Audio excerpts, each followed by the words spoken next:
Good morning students, today we will do worksheet number 24 जिसका topic है respiration या श्वसन।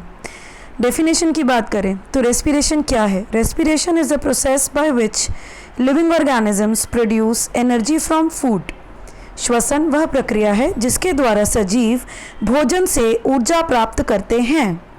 इसका मतलब खाना जो हम कहते हैं कि खाना खाने से हमें एनर्जी मिलती है, वो खाना एक्चुअली जब बॉडी में डाइजेस्ट होता है तो वो हमें एनर्जी कैसे प्रोवाइड कर रहा है? यहाँ एनर्जी प्रोवाइड करने में रोल आता है रेस्पिरेशन का। रेस्पिरेशन की मदद से फूड एनर्जी प्रोवाइड करता है। स्टेप्स ऑफ रेस्पिरेशन, ये जो रेस्पिरेशन का पूरा प्रोसेस है ये 2 स्टेप्स में कंप्लीट होता है, ब्रीदिंग और दूसरा cellular respiration. Now breathing is the intake of oxygen from atmosphere and release of carbon dioxide, मतलब वायुमंडल से ऑक्सीजन का सेवन और कार्बन डाइऑक्साइड का उत्सर्जन। हम सब जानते हैं कि हम कहते हैं सजीवों का सबसे बड़ा गुण होता है सांस लेना, ब्रीथ करना। तो ये ब्रीदिंग एक्चुअली क्या है? ब्रीदिंग मतलब ऑक्सीजन अंदर लेना और कार्बन डाइऑक्साइड बाहर छोड़ना। पर ये कंप्लीटली ये रेस्पिरेशन अकेला यही रेस्पिरेशन नहीं होता। रेस्पिरेशन में ब्रीदिंग के साथ साथ एक और स्टेप भी होता है। ये जो डायग्राम आप देख रहे हैं ये है मानव श्वसन तंत्र का डायग्राम, ह्यूमन रेस्पिरेटरी सिस्टम, जिसमें आप जो देख रहे हैं इस ह्यूमन रेस्पिरेटरी सिस्टम की हेल्प से हम सांस लेते हैं। इसका पहला ऑर्गन आप देख रहे हैं नेजल कैविटी, यहाँ से विंड पाइप से होते हुए ऑक्सीजन जा रही है लंग्स में। ये जो रेड कलर के दिखाई दे रहे हैं ये हैं हमारे फेफड़े, और जब कंप्लीट हो जाता है ऑक्सीडेशन तो ये CO2 इसी तरीके से बाहर निकाल दी जाती है। इसके बारे में हम आगे पढ़ेंगे नेक्स्ट वर्कशीट में। सेकेंड स्टेप जो आता है वो है सेलुलर रेस्पिरेशन।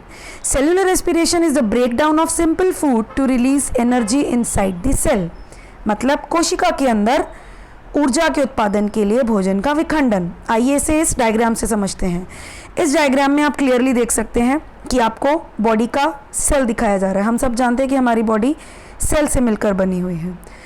तो हमें जो फूड मिला, जो डाइजेस्ट हुआ, वो फूड ब्लड फ्लो में गया और कोशिका तक पहुंच गया।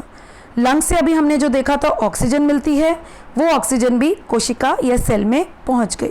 ये हमारी बॉडी का एक सेल है जिसके अंदर अलग अलग कोशिकांग या ऑर्गेनल्स होते हैं, साइटोप्लाज्म, माइटोकॉन्ड्रिया, ये न्यूक्लियस है। ठीक है, तो यहाँ पे माइटोकॉन्ड्रिया और साइटोप्लाज्म में मिलकर ये रिएक्शन कंप्लीट की जाती है। ये एक बड़ा पिक्चर है माइटोकॉन्ड्रिया का, जिसमें ये बताया जा रहा है कि ग्लूकोज का कंप्लीटली विखंडन या ऑक्सीडेशन होता है। ये जो फूड गया उससे एनर्जी रिलीज हुई, ATP जो आपको दिख रहा है ये एनर्जी की करेंसी है, इसके बारे में हम लास्ट स्लाइड में पढ़ेंगे। साथ ही साथ बनती है कार्बन डाइऑक्साइड और वाटर। कार्बन डाइऑक्साइड को लंग्स फिर से सांस छोड़ के बॉडी के बाहर दे देते हैं और वाटर को हमारी बॉडी फिर से अपने मेटाबॉलिक रिएक्शंस में यूटिलाइज कर लेती है। तो जो खाना स्मॉल इंटेस्टाइन में डाइजेस्ट होकर हमारे ब्लड में गया था वो इस तरह से एनर्जी रिलीज करता है। अब हम बात करते हैं टाइप्स ऑफ रेस्पिरेशन की। रेस्पिरेशन 2 तरह की होती है, एरोबिक एंड एनएरोबिक। जो रेस्पिरेशन ऑक्सीजन की प्रेजेंस में होती है वो कहलाती है एरोबिक रेस्पिरेशन, और जो ऑक्सीजन के बिना ही हो जाती है वो एनारोबिक। अब एरोबिक रेस्पिरेशन में क्योंकि ऑक्सीजन कंप्लीटली अवेलेबल है तो कंप्लीट ऑक्सीडेशन होता है, और यहाँ पे इनकम्प्लीट ऑक्सीडेशन। एंड में रिएक्शन में बनती है CO2 जो सांस द्वारा बाहर दे दी जाती है, और वाटर, और इधर 2 तरह की ऑक्सीडेशन होती है, 2 तरह के प्रोडक्ट्स बनते हैं। एक बनती है अल्कोहल, वो जब यीस्ट में फफूंद होती है, यीस्ट एक तरह की, इस फंगस के अंदर इथाइल अल्कोहल बनती है, और कभी कभी हमारे ही मांसपेशियां या मसल सेल्स एसिड बनाते हैं। अगला स्टेप ये कहता है कि उसमें 38 ATP बनता है, मतलब ज़्यादा एनर्जी, इसमें कम। ये प्लांट्स और एनिमल्स में होता है, मतलब हायर ऑर्गेनिजम्स में, और ये सिर्फ बैक्टीरिया और यीस्ट में होता है। और रिएक्शन में आप देख सकते हैं ग्लूकोज का ऑक्सीडेशन हुआ तो CO2H2O बनी, और एनएरोबिक में अल्कोहल और CO2 बना। इसी को अगर हम हिंदी में पढ़ें तो वायवीय श्वसन और अवायवीय श्वसन। वायवीय श्वसन ऑक्सीजन की उपस्थिति में होता है और अवायवीय अनुपस्थिति में। ग्लूकोज की पूरी तरह टूट जाना, पूर्ण विखंडन, यहाँ पे पूर्ण विखंडन नहीं हो पाता। अंतिम उत्पाद कार्बन डाइऑक्साइड और जल, और इधर जैसा कि हमने पढ़ा था अल्कोहल और अम्ल। यहाँ ऊर्जा ज़्यादा मात्रा में बनती है और यहाँ कम। ये उच्च जीवधारियों में होता है और ये निम्न जीवधारियों में। और एक और डिफरेंस कि ये वाला जो रेस्पिरेशन है ये साइटोप्लाज्म और माइटोकॉन्ड्रिया दोनों में कंप्लीट होता है, परंतु अवायवीय केवल कोशिका द्रव्य मतलब साइटोप्लाज्म में ही हो जाता है, वहीं पे कंप्लीट कर लिया जाता है। तो ये मेन डिफरेंसेस हैं दोनों तरह के रेस्पिरेशन में। अब जो हम विखंडन की बात कर रहे हैं तो आइए इस फ्लो चार्ट से समझें कि एक्चुअली जो ग्लूकोज मतलब ग्लूकोज एक तरह का कार्बोहाइड्रेट है, सिंपलेस्ट फॉर्म ऑफ कार्बोहाइड्रेट जो हमारे डाइजेशन के बाद बनता है। ये ग्लूकोज है 6 कार्बन मॉलिक्यूल। इसका ब्रेकडाउन किन तरीकों से हो सकता है? जब ये ग्लूकोज कोशिका में पहुंचा तो ये अभी साइटोप्लाज्म में ही है, यहाँ पे ऑक्सीडाइज होकर ये टूट जाता है 3 कार्बन के एक अणु में या मॉलिक्यूल में। अब इस पायरूवेट के मॉलिक्यूल के पास 3 तरीके हैं। पहला तरीका जो हम देखें जो नॉर्मली हम सब में होता है वो होता है एरोबिक रेस्पिरेशन। तो जब ऑक्सीजन प्रेजेंट होती है तो ये मूव कर जाता है साइटोप्लाज्म से माइटोकॉन्ड्रिया में और यहाँ पे कंप्लीट ऑक्सीडेशन से CO2 और वाटर बन जाता है। कभी कभी हमारे बॉडी के मसल सेल्स में लैक ऑफ ऑक्सीजन होता है, मतलब ऑक्सीजन की कमी। जब हम ज़्यादा एक्सरसाइज कर लेते हैं, भाग लेते हैं, तो हमारे शरीर में ऊर्जा की ज़्यादा ज़रूरत होती है परंतु ऑक्सीजन की कमी होती है।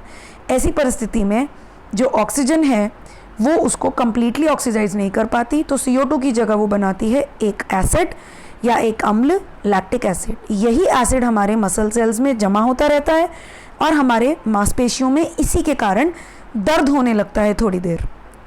आखिरी तरीका हम देखें तो ये यीस्ट में होता है, जहाँ पे कम्प्लीटली ऑक्सीजन एब्सेंट है। वहाँ बनेगी ethanol plus carbon dioxide plus energy, तो इसे हम फर्मेंटेशन भी कहते हैं।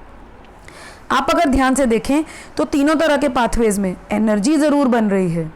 इसका मतलब रेस्पिरेशन वो प्रोसेस है जो बॉडी में एनर्जी को रिलीज़ करता है। अब इस एनर्जी को किस रूप में रिलीज़ किया जाता है? तो यहाँ रोल आता है ATP, एडिनोसिन ट्राइफॉस्फेट, जिसे हम कहते हैं एनर्जी करेंसी ऑफ सेल। हमारे शरीर की ऊर्जा मुद्रा की बात करें तो मतलब जैसे मनी का लेन देन हम रुपए में करते हैं, कोई डॉलर में करता है, वैसे ही हमारी बॉडी में एनर्जी ATP के रूप में बनती है। ये है एडिनोसिन, एक एडेनिन और शुगर मिलकर एडिनोसिन बनाता है।